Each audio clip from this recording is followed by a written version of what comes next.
Stave 2. The first of the three spirits. When Scrooge awoke, it was so dark that looking out of bed, he could scarcely distinguish the transparent window from the opaque walls of his chamber. He was endeavoring to pierce the darkness with his ferret eyes when the chimes of a neighboring church struck the 4 quarters, so he listened for the hour. To his great astonishment, the heavy bell went from 6 to 7, and from 7 to 8, and regularly up to 12, then stopped. 12? It was past 2 when he went to bed. The clock was wrong. An icicle must have gotten to the works. 12? He touched the spring of his repeater to correct this most preposterous clock. Its rapid little pulse beat 12 and stopped. "Why, it isn't possible," said Scrooge, "that I can have slept through a whole day and far into another night. It isn't possible that anything has happened to the sun, and this is 12 at noon?" The idea being an alarming one, he scrambled out of bed and groped his way to the window. He was obliged to rub the frost off with the sleeve of his dressing gown before he could see anything, and could see very little then. All he could make out was that it was still very foggy and extremely cold, and that there was no noise of people running to and fro and making a great stir, as there unquestionably would have been if night had beaten off bright day and taken possession of the world. This was a great relief, because 3 days after sight of this first of exchange pay to Mr. Ebenezer Scrooge or his order, and so forth, would have become a mere United States security if there were no days to count by. Scrooge went to bed again, and thought, and thought, and thought it over and over and over, and could make nothing of it. The more he thought, the more perplexed he was, and the more he endeavored not to think, the more he thought. Marley's ghost bothered him exceedingly. Every time he resolved within himself, after mature inquiry, that it was all a dream, his mind flew back again, like a strong spring released, to its first position, and presented the same problem to be worked all through. Was it a dream or not? Scrooge lay in this state until the chime had gone 3 quarters more, when he remembered, on a sudden, that the ghost had warned him of a visitation when the bell tolled 1. He resolved to lie awake until the hour was past, and, considering that he could no more go to sleep than go to heaven, this was perhaps the wisest resolution in his power.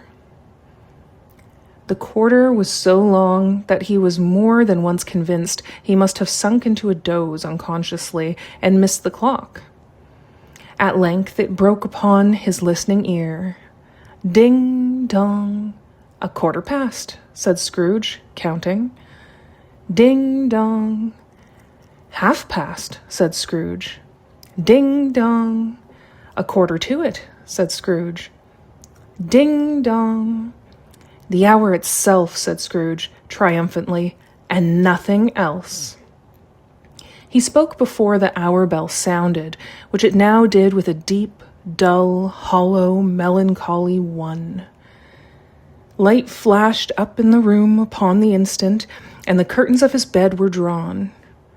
The curtains of his bed were drawn aside, I tell you, by a hand. Not the curtains at his feet, nor the curtains at his back, but those to which his face was addressed. The curtains of his bed were drawn aside, and Scrooge, starting up into a half-recumbent attitude, found himself face to face with the unearthly visitor who drew them, as close to it as I am now to you, and I am standing in the spirit at your elbow. It was a strange figure, like a child, yet not so like a child as like an old man, viewed through some supernatural medium, which gave him the appearance of having receded from the view, and being diminished to a child's proportions. Its hair, which hung about its neck and down its back, was white as if with age, and yet the face had not a wrinkle in it, and the tenderest bloom was on the skin.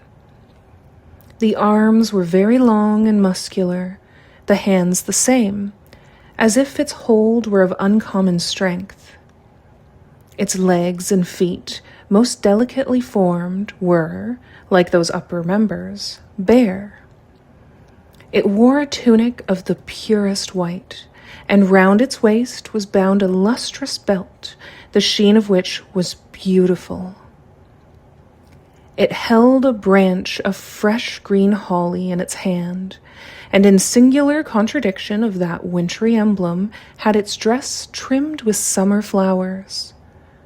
But the strangest thing about it was that from the crown of its head there sprung a bright, clear jet of light, by which all this was visible, and which was doubtless the occasion of its using, in its duller moments, a great extinguisher for a cap, which it now held under its arm. Even this, though, when Scrooge looked at it with increasing steadiness, was not its strangest quality. For as its belt sparkled and glittered now in one part and now in another, and what was light one instant at another time was dark, so the figure itself fluctuated in its distinctness, being now a thing with one arm, now with one leg, now with 20 legs, now a pair of legs without a head, now a head without a body, of which dissolving parts no outline would be visible in the dense gloom wherein they melted away, and in the very wonder of this, it would be itself again, distinct and clear as ever. "Are you the spirit, sir, whose coming was foretold to me?" asked Scrooge. "I am." The voice was soft and gentle, singularly low, as if instead of being so close beside him, it were at a distance. "Who and what are you?" Scrooge demanded. "I am the ghost of Christmas past." "Long past?" inquired Scrooge, observant of its dwarfish stature. "No, your past." Perhaps Scrooge could not have told anybody why, if anybody could have asked him, but he had a special desire to see the spirit in his cap, and begged him to be covered. "What?" exclaimed the ghost. "Would you so soon put out with worldly hands the light I give? Is it not enough that you are one of those whose passions made this cap, and force me through whole trains of years to wear it low upon my brow?" Scrooge reverently disclaimed all intention to offend or any knowledge of having wilfully bonneted the spirit at any period of his life. He then made bold to inquire what business brought him there. "Your welfare," said the ghost. Scrooge expressed himself much obliged, but could not help thinking that a night of unbroken rest would have been more conducive to that end. The spirit must have heard him thinking, for it said immediately, "Your reclamation, then, take heed." It put out its strong hand as it spoke, and clasped him gently by the arm. "Rise and walk with me." It would have been in vain for Scrooge to plead that the weather and the hour were not adapted to pedestrian purposes. That bed was warm, and the thermometer a long way below freezing.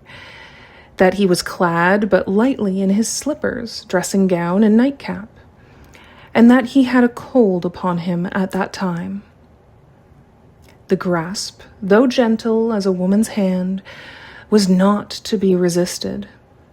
He rose, but finding that the spirit made towards the window, clasped his robe in supplication.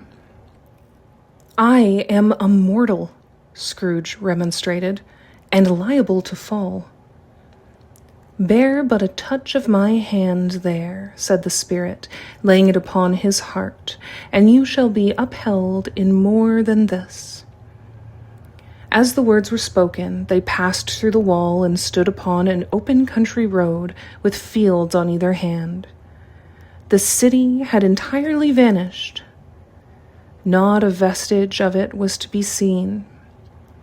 The darkness and the mist had vanished with it, for it was a clear, cold winter day with snow upon the ground. "Good heaven!" said Scrooge, clasping his hands together as he looked about him. "I was bred in this place. I was a boy here." The spirit gazed upon him mildly. Its gentle touch, though it had been light and instantaneous, appeared still present to the old man's sense of feeling. He was conscious of 1,000 odors floating in the air, each one connected with 1,000 thoughts and hopes and joys and cares long, long forgotten. "Your lip is trembling," said the ghost. "And what is that upon your cheek?" Scrooge muttered, with an unusual catching in his voice, that it was a pimple, and begged the ghost to lead him where he would. "You recollect the way?" inquired the spirit. "Remember it?" cried Scrooge, with fervor. "I could walk it blindfold." "Strange to have forgotten it for so many years," observed the ghost. "Let us go on." They walked along the road, Scrooge recognizing every gate and post and tree, until a little market town appeared in the distance, with its bridge, its church, and winding river. Some shaggy ponies now were seen trotting towards them with boys upon their backs, who called to other boys in country gigs and carts, driven by farmers. All these boys were in great spirits and shouted to each other, until the broad fields were so full of merry music that the crisp air laughed to hear it. "These are but shadows of the things that have been," said the ghost. "They have no consciousness of us." The jocund travelers came on, and as they came, Scrooge knew and named them every one. Why was he rejoiced beyond all bounds to see them? Why did his cold eye glisten and his heart leap up as they went past? Why was he filled with gladness when he heard them give each other Merry Christmas as they parted at crossroads and byways for their several homes? What was Merry Christmas to Scrooge? Out upon Merry Christmas! What good had it ever done him? "The school is not quite deserted," said the ghost. "A solitary child, neglected by his friends, is left there still." Scrooge said he knew it, and he sobbed. They left the high road by a well-remembered lane and soon approached a mansion of dull red brick with a little weathercock-surmounted cupola on the roof and a bell hanging in it. It was a large house, but one of broken fortunes, for the spacious offices were little used. Their walls were damp and mossy, their windows broken and their gates decayed. Fowls clucked and strutted in the stables, and the coach houses and sheds were overrun with grass. Nor was it more retentive of its ancient state within, for entering the dreary hall and glancing through the open doors of many rooms, they found them poorly furnished, cold and vast. There was an earthy savor in the air, a chilly bareness in the place, which associated itself somehow with too much getting up by candlelight and not too much to eat. They went, the ghost and Scrooge, across the hall to a door at the back of the house. It opened before them and disclosed a long, bare, melancholy room, made barer still by lines of plain deal forms and desks. At one of these a lonely boy was reading near a feeble fire, and Scrooge sat down upon a form and wept to see his poor, forgotten self as he used to be. Not a latent echo in the house, not a squeak and scuffle from the mice behind the paneling, not a drip from the half-thawed water-spout in the dull yard behind, not a sigh among the leafless boughs of one despondent poplar, not the idle swinging of an empty storehouse door, no, not a clicking in the fire, but fell upon the heart of Scrooge with a softening influence and gave a freer passage to his tears. The spirit touched him on the arm and pointed to his younger self, intent upon his reading. Suddenly a man in foreign garments, wonderfully real and distinct to look at, stood outside the window with an axe stuck in his belt and leading by the bridle an ass laden with wood. "Why, it's Ali Baba," Scrooge exclaimed in ecstasy. "It's dear old honest Ali Baba. Yes, I know. One Christmas time, when yonder solitary child was left here all alone, he did come, for the first time, just like that." "Poor boy. And Valentine," said Scrooge. "And his wild brother, Orson. There they go. And what's his name, who was put down in his drawers, asleep at the gate of Damascus. Don't you see him? And the Sultan's groom turned upside down by the genii. There he is upon his head. Serve him right. I'm glad of it. What business had he to be married to the princess?" To hear Scrooge expending all the earnestness of his nature on such subjects, in a most extraordinary voice between laughing and crying, and to see his heightened and excited face, would have been a surprise to his business friends in the city, indeed. "There's the parrot!" cried Scrooge.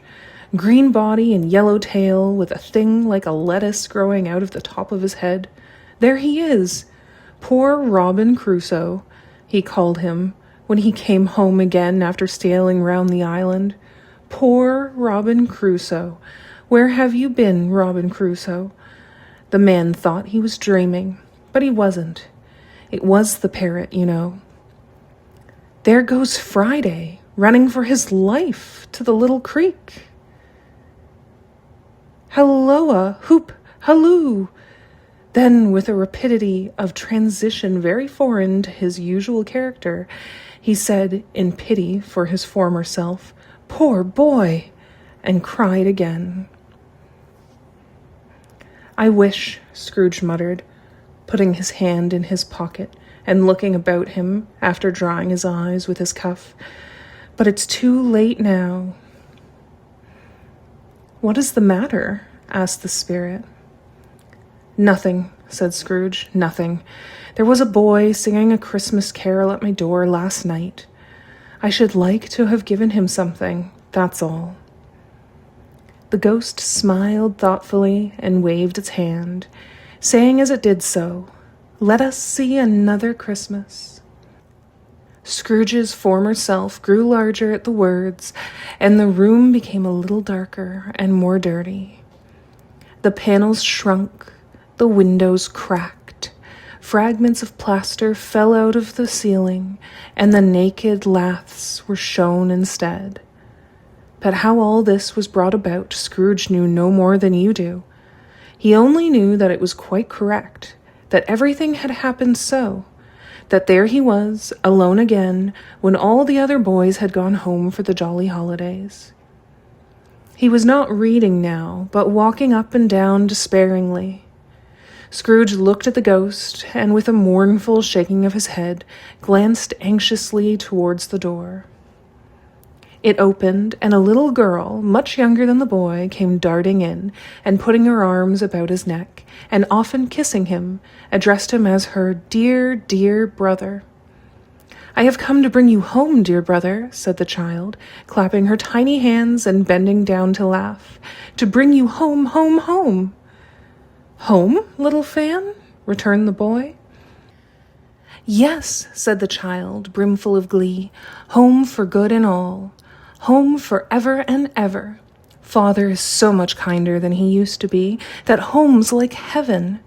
He spoke so gently to me one dear night when I was going to bed that I was not afraid to ask him once more if you might come home. And he said, yes, you should. and sent me in a coach to bring you. And you're to be a man, said the child, opening her eyes, and are never to come back here. But first, we're to be together all the Christmas long and have the merriest time in all the world. You are quite a woman, little Fan, exclaimed the boy. She clapped her hands and laughed and tried to touch his head, but being too little, laughed again and stood on tiptoe to embrace him. Then she began to drag him in her childish eagerness towards the door, and he, nothing loath to go, accompanied her. A terrible voice in the hall cried, "Bring down Master Scrooge's box, there!" And in the hall appeared the schoolmaster himself, who glared on Master Scrooge with a ferocious condescension and threw him into a dreadful state of mind by shaking hands with him. He then conveyed him and his sister into the veriest old well of a shivering best parlor that ever was seen, where the maps upon the wall and the celestial and terrestrial globes in the windows were waxy with cold. Here he produced a decanter of curiously light wine and a block of curiously heavy cake, and administered installments of those dainties to the young people, at the same time sending out a meager servant to offer a glass of something to the postboy, who answered that he thanked the gentleman, but if it was the same tap as he had tasted before, he had rather not. Master Scrooge's trunk being by this time tied onto the top of the chaise, the children bade the schoolmaster good-bye right willingly, and getting into it, drove gaily down the garden sweep, the quick wheels dashing the hoarfrost and snow from off the dark leaves of the evergreens like spray. "Always a delicate creature whom a breath might have withered," said the ghost, "but she had a large heart." "So she had," cried Scrooge. "You're right. I will not gainsay it, Spirit. God forbid." "She died a woman," said the ghost, "and had, as I think, children." "One child," Scrooge returned. "True," said the ghost. "Your nephew." Scrooge seemed uneasy in his mind, and answered briefly, "Yes." Although they had but that moment left the school behind them, they were now in the busy thoroughfares of a city where shadowy passengers passed and repassed, where shadowy carts and coaches battled for the way, and all the strife and tumult of a real city were. It was made plain enough by the dressing of the shops that here too it was Christmas time again, but it was evening and the streets were lighted up. The ghost stopped at a curtain warehouse door and asked Scrooge if he knew it. "Know it?" said Scrooge. "Was I apprenticed here?" They went in. At sight of an old gentleman in a Welsh wig sitting behind such a high desk that if he had been 2 inches taller, he must have knocked his head against the ceiling, Scrooge cried in great excitement, "Why, it's old Fezziwig! Bless his heart, it's Fezziwig alive again!" Old Fezziwig laid down his pen and looked up at the clock, which pointed to the hour of 7. He rubbed his hands, adjusted his capacious waistcoat, laughed all over himself, from his shoes to his organ of benevolence, and called out in a comfortable, oily, rich, fat, jovial voice, "Yo-ho there, Ebenezer! Dick!" Scrooge's former self, now grown a young man, came briskly in, accompanied by his fellow prentice. "Dick Wilkins, to be sure," said Scrooge to the ghost. "Bless me, yes! There he is! He was very much attached to me, was Dick. Poor Dick! Dear, dear!" "Yo-ho, my boys," said Fezziwig. "No more work tonight. Christmas Eve, Dick! Christmas, Ebenezer! Let's have the shutters up," cried old Fezziwig, with a sharp clap of his hands, "before a man can say Jack Robinson." You wouldn't believe how those two fellows went at it. They charged into the street with the shutters, 1, 2, 3, had 'em up in their places, 4, 5, 6, barred 'em and pinned 'em, 7, 8, 9, and came back before you could have got to 12, panting like racehorses. "Hilly-ho!" cried old Fezziwig, skipping down from the high desk with a wonderful agility. "Clear away, my lads, and let's have lots of room here. Hilly-ho, Dick! Cheer up, Ebenezer!" Clear away! There was nothing they wouldn't have cleared away, or couldn't have cleared away, with old Fezziwig looking on. It was done in a minute. Every movable was packed off as if it were dismissed from public life forevermore. The floor was swept and watered, the lamps were trimmed, fuel was heaped upon the fire, and the warehouse was as snug and warm and dry and bright a ballroom as you would desire to see upon a winter's night. In came a fiddler with a music book, and went up to the lofty desk and made an orchestra of it, and tuned like 50 stomach aches. In came Mrs. Fezziwig, one vast, substantial smile. In came the 3 Miss Fezziwigs, beaming and lovable. In came the 6 young followers whose hearts they broke. In came all the young men and women employed in the business. In came the housemaid with her cousin, the baker. In came the cook with her brother's particular friend, the milkman. In came the boy from over the way, who was suspected of not having board enough from his master, trying to hide himself behind the girl from next door but one, who was proved to have had her ears pulled by her mistress. In they all came, one after another, some shyly, some boldly, some gracefully, some awkwardly, some pushing, some pulling. In they all came, anyhow and everyhow. Away they all went, 20 couple at once, hands half round and back again the other way, down the middle and up again, round in various stages of affectionate grouping. Old top couple always turning up in the wrong place, new top couple starting off again as soon as they got there, all top couples at last and not a bottom one to help them. When this result was brought about, old Fezziwig, clapping his hands to stop the dance, cried out, "Well done!" and the fiddler plunged his hot face into a pot of porter, especially provided for that purpose. But, scorning rest, upon his reappearance he instantly began again, though there were no dancers yet, as if the other fiddler had been carried home, exhausted on a shutter, and he were a brand-new man resolved to beat him out of sight or perish. There were more dances, and there were forfeits, and more dances, and there was cake, and there was negus, and there was a great piece of cold roast, and there was a great piece of cold boiled, and there were mince pies and plenty of beer. But the great effect of the evening came after the roast and boiled, when the fiddler, an artful dog, mind, the sort of man who knew his business better than you or I could have told it him, struck up Sir Roger de Coverley. Then old Fezziwig stood out to dance with Mrs. Fezziwig.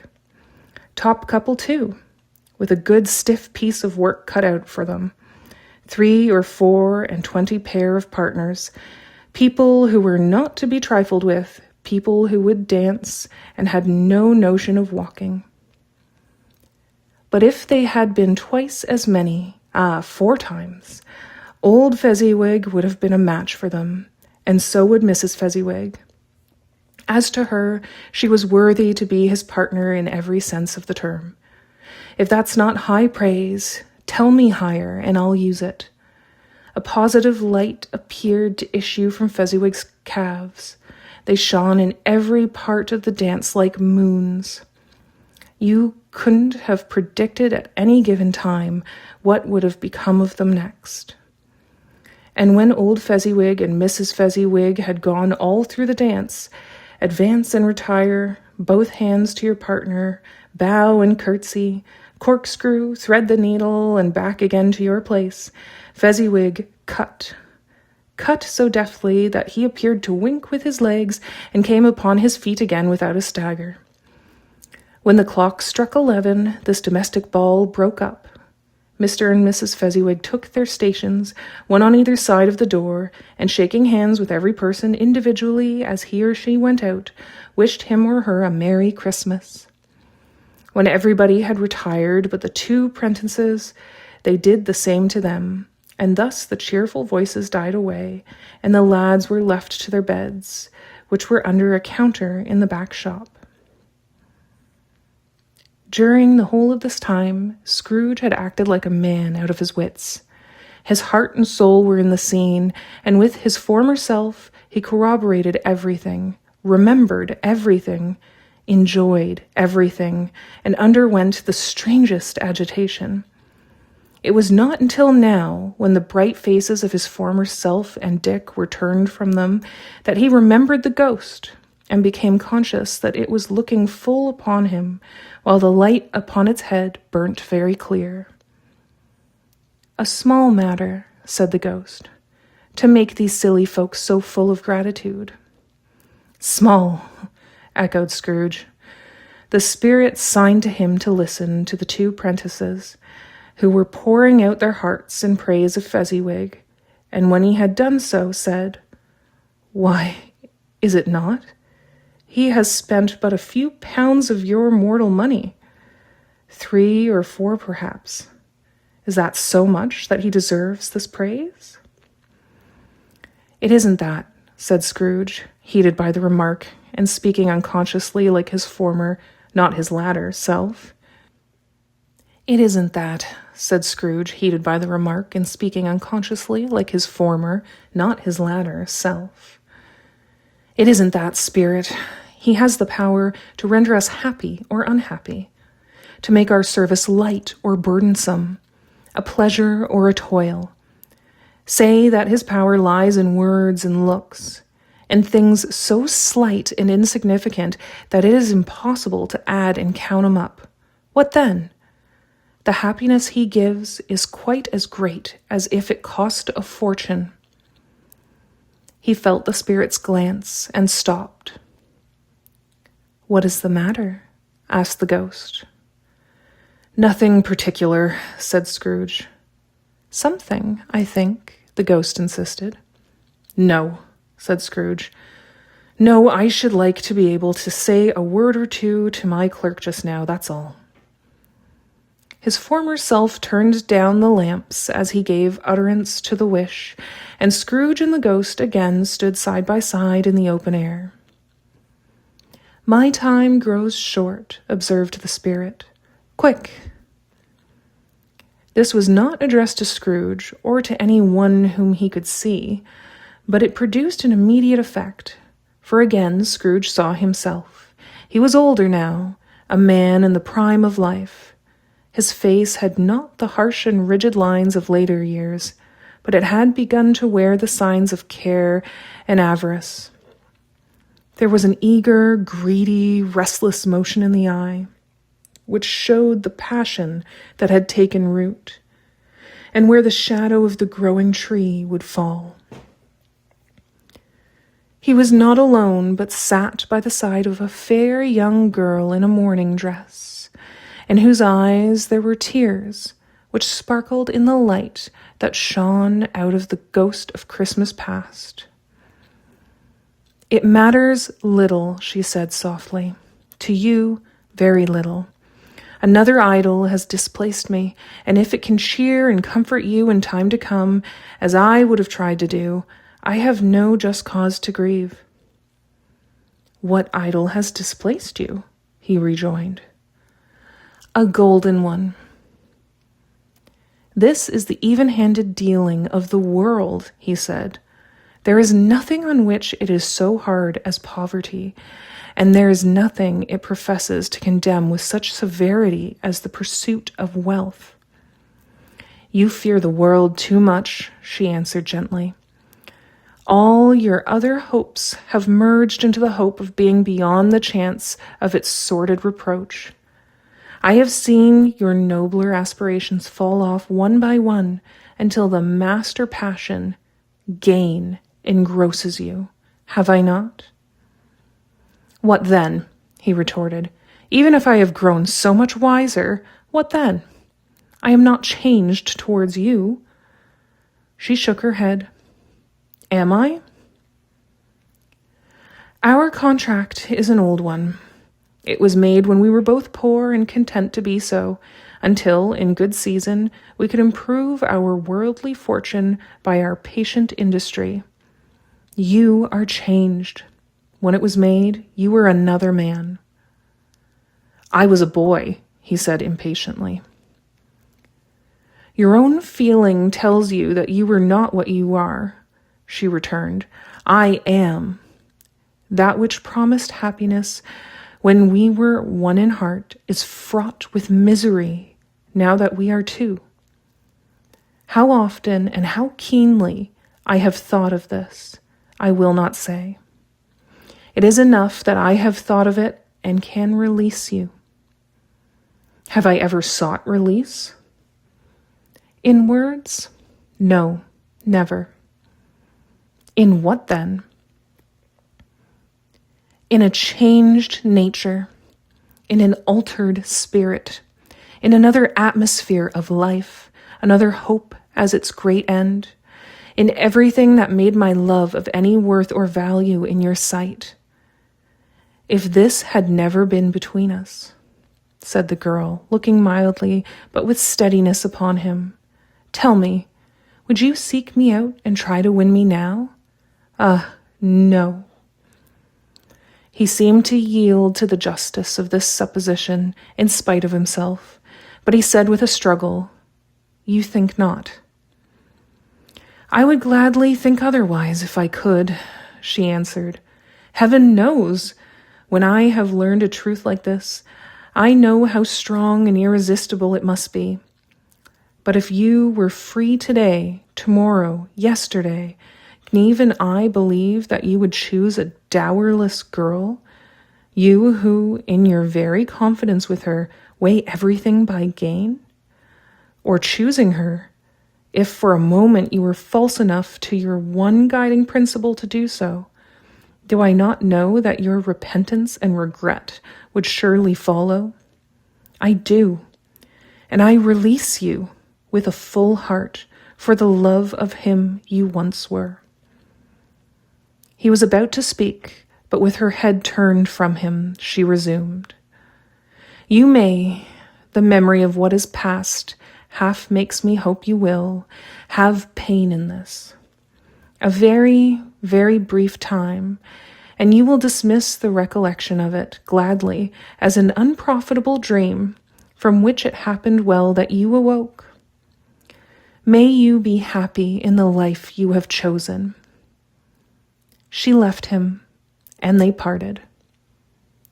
"Spirit," said Scrooge, "show me no more. Conduct me home. Why do you delight to torture me?" "One shadow more," exclaimed the ghost. "No more," cried Scrooge. "No more. I don't wish to see it. Show me no more." But the relentless ghost pinioned him in both his arms and forced him to observe what happened next. They were in another scene and place, a room not very large or handsome, but full of comfort. Near to the winter fire sat a beautiful young girl, so like that last that Scrooge believed it was the same, until he saw her, now a comely matron, sitting opposite her daughter. The noise in this room was perfectly tumultuous, for there were more children there than Scrooge in his agitated state of mind could count, and, unlike the celebrated herd in the poem, they were not 40 children conducting themselves like one, but every child was conducting itself like 40. The consequences were uproarious, beyond belief, but no one seemed to care. On the contrary, the mother and daughter laughed heartily and enjoyed it very much, and the latter, soon beginning to mingle in the sports, got pillaged by the young brigands most ruthlessly. What would I not have given to be one of them? Though I never could have been so rude, no, I wouldn't for the wealth of all the world have crushed that braided hair and torn it down, and for the precious little shoe, I wouldn't have plucked it off, God bless my soul, to save my life. As to measuring her waist in sport as they did, bold young brood, I couldn't have done it. I should have expected my arm to have grown round it for a punishment and never come straight again.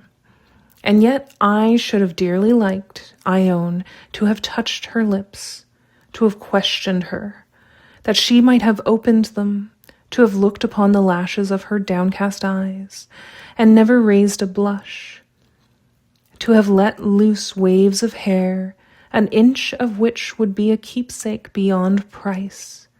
In short, I should have liked, I do confess, to have had the lightest license of a child, and yet to have been man enough to know its value. But now a knocking at the door was heard, and such a rush immediately ensued that she, with laughing face and plundered dress, was borne towards it, the center of a flourished and boisterous group, just in time to greet the father, who came home attended by a man laden with Christmas toys and presents. Then the shouting and the struggling and the onslaught that was made on the defenseless porter, the scaling him with chairs for ladders to dive into his pockets, despoil him of brown paper parcels, hold on tight by his cravat, hug him round his neck, pummel his back, and kick his legs in irrepressible affection. The shouts of wonder and delight with which the development of every package was received. The terrible announcement that the baby had been taken in the act of putting a doll's frying pan into his mouth, and was more than suspected of having swallowed a fictitious turkey, glued on a wooden platter. The immense relief of finding this a false alarm. The joy and gratitude and ecstasy. They are all indescribable alike. It is enough that by degrees the children and their emotions got out of the parlor, and by one stair at a time up to the top of the house, where they went to bed, and so subsided.